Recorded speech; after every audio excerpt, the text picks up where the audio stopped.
എല്ലാവരെയും സ്വാഗതം ചെയ്തുകൊണ്ട് ഇന്നത്തെ വീഡിയോ ഭഗവാൻ ശ്രീകൃഷ്ണന്റെ അടുത്ത് കുചേലൻ വിശ്രമിച്ച് അന്നത്തെ ദിവസം അവിടെ വിശ്രമിച്ചു പുലർച്ചെ യാത്രയാകുകയാണ്. ആ ഭാഗം ഞാൻ വീഡിയോ ലാസ്റ്റ് കാണിക്കുന്നുണ്ട്. മിക്കവരും ആ വീഡിയോ കണ്ടിട്ടില്ല. ഞാൻ ഇതിനകത്ത് എല്ലാം ഇൻട്രഡക്ഷൻ കഴിഞ്ഞിട്ട് വീഡിയോ ഉൾപ്പെടുത്തിയിട്ടുണ്ടായിരുന്നു. അപ്പൊ ഞാൻ എല്ലാവരോടും പറയുന്നു, ലാസ്റ്റ് വീഡിയോ ഉണ്ട്, അതും കൂടെ കണ്ടിട്ട് നിങ്ങൾ പോകാവൂ. അപ്പം അങ്ങനെ കുചേലൻ ദ്വാരകയിൽ നിന്ന് യാത്രയാകുമ്പോൾ ദേവലോകത്ത് ആർക്കും കൊടുക്കാത്ത എല്ലാ സൗഭാഗ്യങ്ങളും കുചേലന് ഭഗവാൻ കൃഷ്ണൻ കൊടുത്തിരുന്നു. പക്ഷേ കുചേലൻ ഇതൊന്നും അറിയുന്നില്ല. കുചേലൻ യാത്രയായി പോകുമ്പോൾ, ഭഗവാനോട് യാത്ര പറഞ്ഞിറങ്ങുമ്പോൾ കുചേലന്റെ മനസ്സിൽ ഭഗവാൻ എന്തേ എനിക്കൊന്നും തരാഞ്ഞത്, എന്റെ ദുഃഖം അറിഞ്ഞിരുന്നിട്ടും ഭഗവാൻ കൃഷ്ണൻ എനിക്കൊന്നും തന്നു വിട്ടില്ലല്ലോ, എന്റെ ഭക്തി പോരാഞ്ഞിട്ടാണോ ഭഗവാൻ എനിക്കൊന്നും തരാഞ്ഞത്, ഞാൻ വീട്ടിൽ ചെല്ലുമ്പോൾ എന്റെ ധർമ്മഭക്തിയോട് ഞാൻ എന്താണ് പറയുന്നത്, ഭഗവാൻ എന്ത് തന്നു വിട്ടെന്ന് ചോദിക്കുമ്പോൾ ഞാൻ എന്താണ് ഭക്തിയോട് പറയുന്നത്. അങ്ങനെ വളരെ നിരാശയോട് യാത്ര തിരിക്കുന്ന ഭാഗമാണ്, ആ വീഡിയോ ആണ് ഞാൻ ഇവിടെ ഉൾപ്പെടുത്തിയിരിക്കുന്നത്. നിങ്ങൾ എല്ലാവരും ആ വീഡിയോയിലേക്ക് പോവുക, ആ വീഡിയോ കാണണം, എന്നിട്ട് നമുക്ക് തിരിച്ചു വരാം.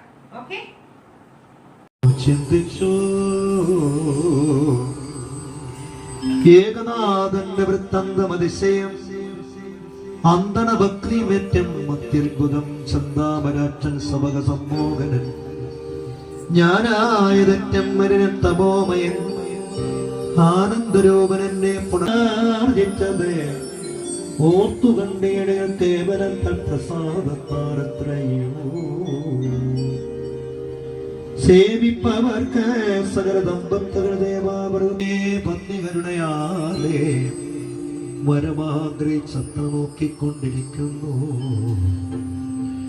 എന്തു ഞാനെന്നവിടെ ചിന്തിച്ചു. നിത്യസ്വരൂപനിങ്ങത്തം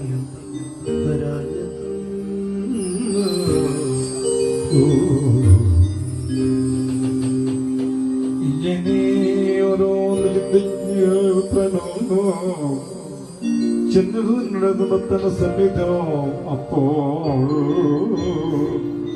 അനേക മണികൾമാറിയ കൊട്ടുമങ്ങാനായി വെള്ളങ്ങൾ വസനങ്ങൾ ഭോഷണം എല്ലാം പരിപൂർണമായ പൊട്ടുകളേക്കോ.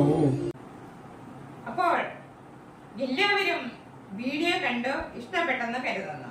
അപ്പോൾ ഞാൻ ഈ വീഡിയോ ശ്രീകൃഷ്ണന്റെയും സുധാമാവിന്റെയും വീഡിയോ ഞാൻ ഇനി ഇവിടെ വെച്ച് സ്റ്റോപ്പ് ചെയ്യുകയാണ്. ഇനി അടുത്തൊരു വീഡിയോ ആയിട്ട് ഞാൻ നിങ്ങളുടെ മുന്നിൽ എത്തുന്നതായിരിക്കും. ഇന്നത്തേക്ക് വിട പറയുന്നു.